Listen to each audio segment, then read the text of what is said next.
Hi, this is File One Man bringing you my latest thoughts on technology.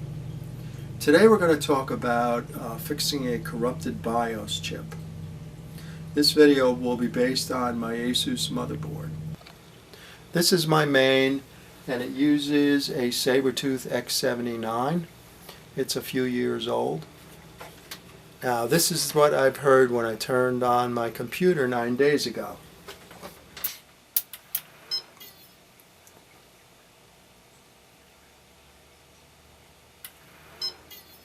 Essentially, it's caught in a loop and it won't boot.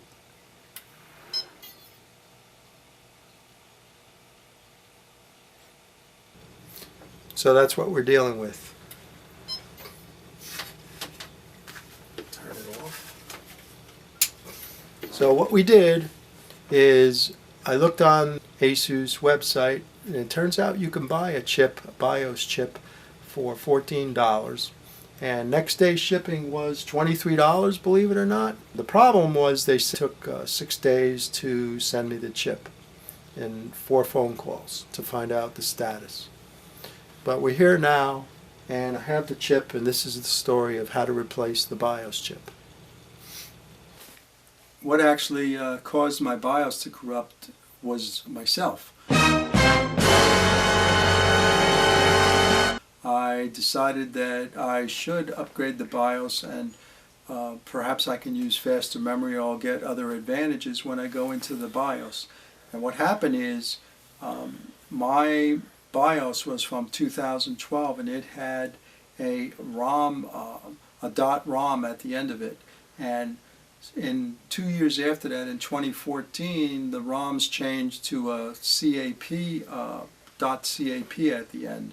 So I tried to rename it because nothing on ASUS indicated that they had a tool to rename it, and that's what corrupted my BIOS. It turns out that now 3 weeks later there was a tool to rename, but ASUS had it in a category called Other in the BIOSes, which I didn't look at.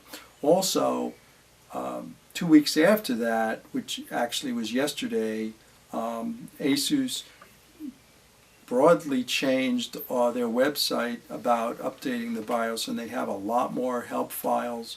They explain about renaming it. They explain a lot of different things, so it was a drastic change. So this is the chip puller. It's pretty straightforward. The link for it will be down in the description below. You can get it from Amazon, my favorite, for a relatively reasonable price, usually between $8 and $16 depending on who's selling it.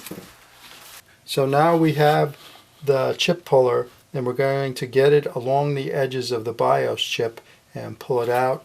As you can see, there's little arms that grab the end of the chip, the BIOS chip.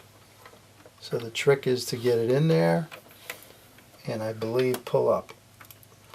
I think you got to do one side then the other. One the front and back. He pulled this side first and this side second. Pulling it up and out. But that little tooth has to get in that space on the side.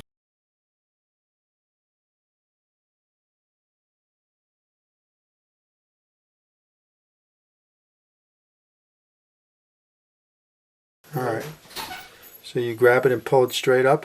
You could see there's 4 holes on each side.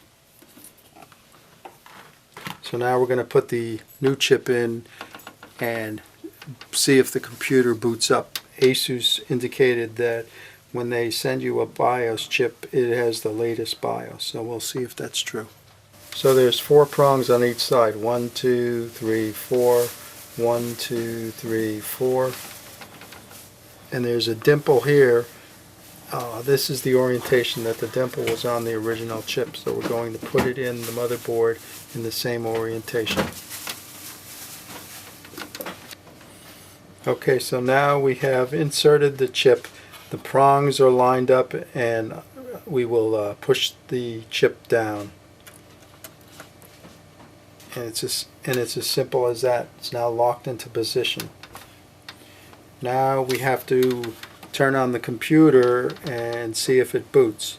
If you recall, we just had the beeping in a loop. It was caught in a loop beeping. So now hopefully it will boot up.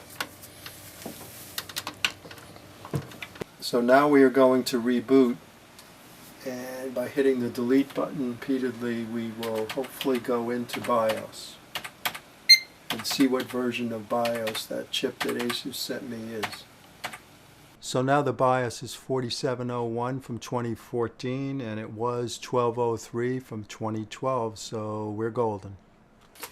In the course of doing this, I realized that the BIOS chip has a socket similar to what a CPU has, and when we were pulling the BIOS chip out, I noticed that I actually had the chip puller prongs too low, and I was pulling on the socket. So that's one thing I could learn from this, is that there is a socket, and when you're pulling the chip out, make sure you're pulling the chip that's seated in that socket.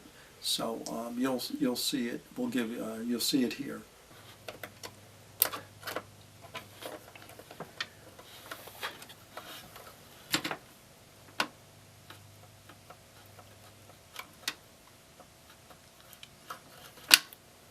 And the other thing is, I'm wondering what the benefits of upgrading a BIOS is, because when I did some reading on it, they indicated that if you have an unstable system, like you get blue screens, it might help you to upgrade your BIOS, that it's more stable.